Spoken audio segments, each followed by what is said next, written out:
Imagina a cena. Brasil Império, meados do século XIX. Criança negra nascida livre é vendida como escrava aos 10 anos pelo próprio pai para pagar dívidas de jogo.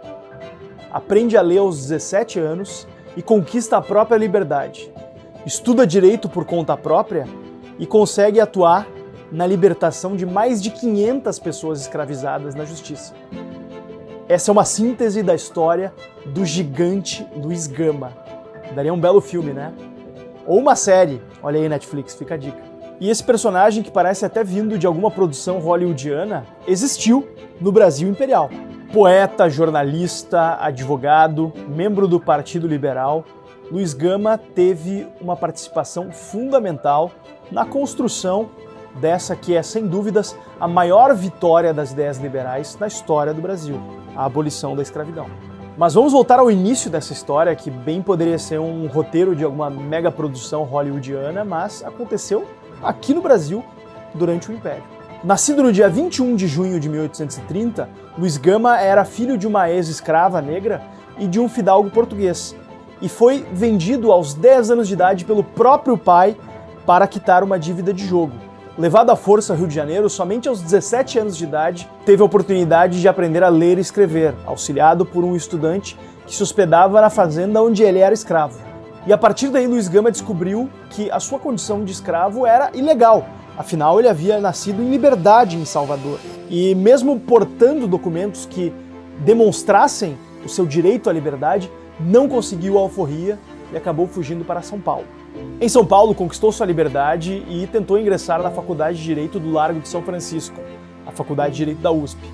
Lá, lamentavelmente, foi impedido de se matricular por ser negro, mas ainda assim obteve o direito de assistir como ouvinte às aulas da Faculdade de Direito.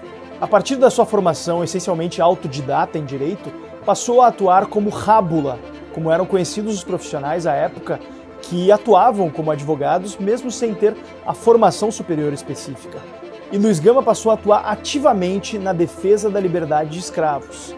Sua atuação foi tão marcante que aos 29 anos já era considerado o maior abolicionista do Brasil. Estima-se que ele tenha atuado na libertação de pelo menos 500 escravos. Luiz Gama se destacou também no ramo do jornalismo, onde participou de forma atuante em publicações como o Cabrião, Diabo Coxo e o Radical Paulistano, onde atuou ao lado de outro grande abolicionista liberal, um pouco mais conhecido de vocês, tenho certeza, chamado Rui Barbosa. E, obviamente, ele sofreu perseguições por conta das suas manifestações públicas e do seu ativismo político, chegando a ser demitido do seu cargo de secretário da polícia unicamente por conta da sua filiação ao Partido Liberal em uma época de ascensão do Partido Conservador. Luiz Gama morreu em 24 de agosto de 1882, vítima de diabetes. Infelizmente, não pôde ver concretizado o sonho pelo qual lutou tanto em vida. Afinal, a abolição da escravidão só viria em 1888, 6 anos depois, no dia 13 de maio. Uma das frases mais célebres de Luiz Gama e que deixa claro o seu caráter liberal e a sua defesa da autopropriedade de cada um sobre sua própria vida e seu próprio corpo é: o escravo que mata o senhor, seja em que circunstância for, mata sempre em legítima defesa. Em legítima defesa da sua liberdade, obviamente. O bem mais importante que nós carregamos conosco.